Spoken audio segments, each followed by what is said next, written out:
Hi friends, welcome to my channel.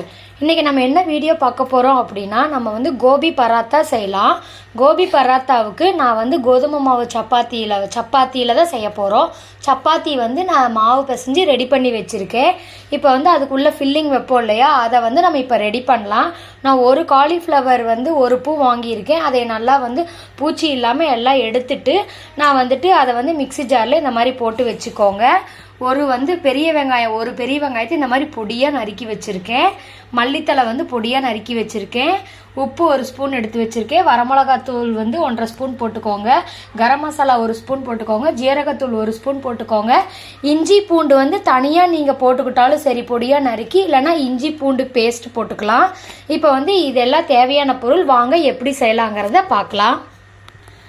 காலிஃப்ளவரை வந்து mixie ஜாரில் போட்டு இந்த மாதிரி பல்ஸ் மோடில் போட்டு இந்த மாதிரி தூள் பண்ணி எடுத்துக்கோங்க.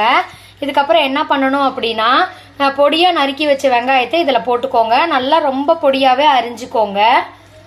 அப்போ தான் நமக்கு வந்து சப்பாத்திக்குள்ளே வந்து இந்த ஃபில்லிங் வச்சு நல்லா வந்து நம்ம தேய்ச்சி போட முடியும். மல்லித்தலை போட்டுக்கோங்க.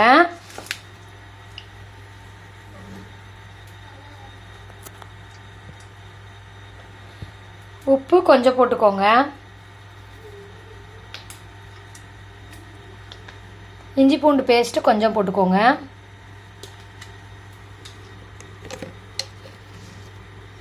வரமிளகாத்தூள் 1 ஸ்பூன் போட்டுக்கோங்க.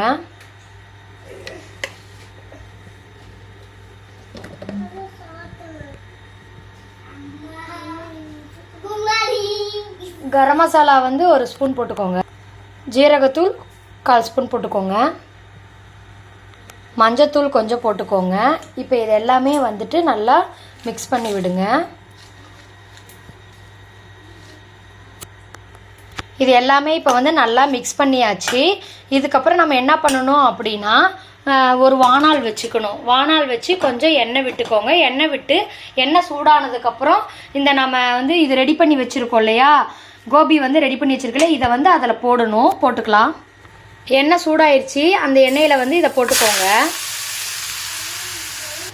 அவ்வளோதான். இது வந்து ஒரு 2 தொலைவிக்கோங்க. அவ்வளோதான், இது ரெடி ஆகிடுச்சு. இப்போ நம்ம அதே பவுலில் இதை நம்ம ட்ரான்ஸ்ஃபர் பண்ணிக்குவோம்.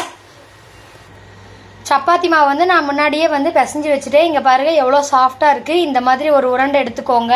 கொஞ்சம் மாவில் டிப் பண்ணிக்கோங்க.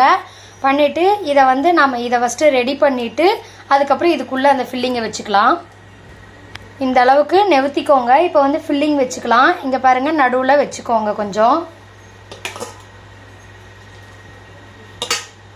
இதை நாம் வந்துட்டு இங்கே இப்படி ஃபில்லிங் வச்சாச்சு.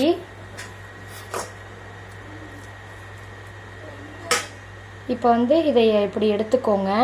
இதை எடுத்துட்டு இப்படி மடக்கிக்கோங்க. உங்களுக்கு இது ஈஸியாக வரும்னா இது மாதிரி பண்ணிக்கலாம். இல்லை எனக்கு இது மாதிரி வராது அப்படின்னா இதை நாம் 4ஆக மடித்து கூட நமக்கு எப்படி வந்து தெரியுமோ அந்த மாதிரி பண்ணிக்கலாம். நானும் இப்போ தான் ஃபஸ்ட் டைம் ட்ரை பண்ணுறேன். எனக்கும் எப்படி வரும்னு தெரியல.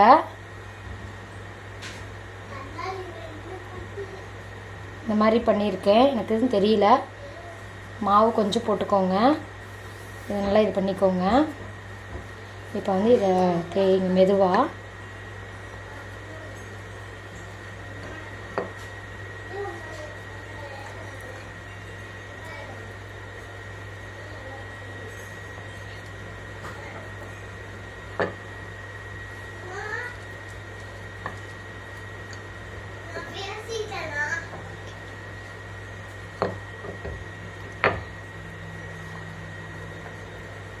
இவ்வளோதான் என்னோடது வருது. நம்ம அடுத்தது வேறு மாதிரி நம்ம ட்ரை பண்ணுவோம். இப்போ இதை அப்படியே எடுத்துக்கோங்க. கல் வந்து நல்லா சூடாயிருச்சு. இப்போ வந்து நம்ம இதை கல்லில் இதை போட்டுக்கலாம்.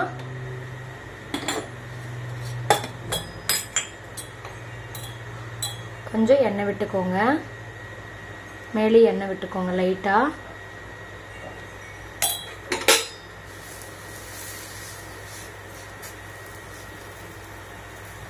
இது கொஞ்சம் வேகட்டும். இப்போ திருப்பி போட்டாச்சு. இன்னும் கொஞ்சம் நல்லா வந்து வேகட்டும். லைட்டாக வந்து எண்ணெய் அப்ளை பண்ணிக்கோங்க.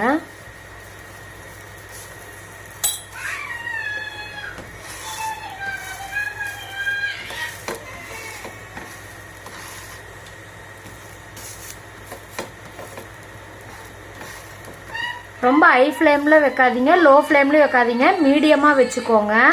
நம்ம இதை திருப்பி போடலாம்.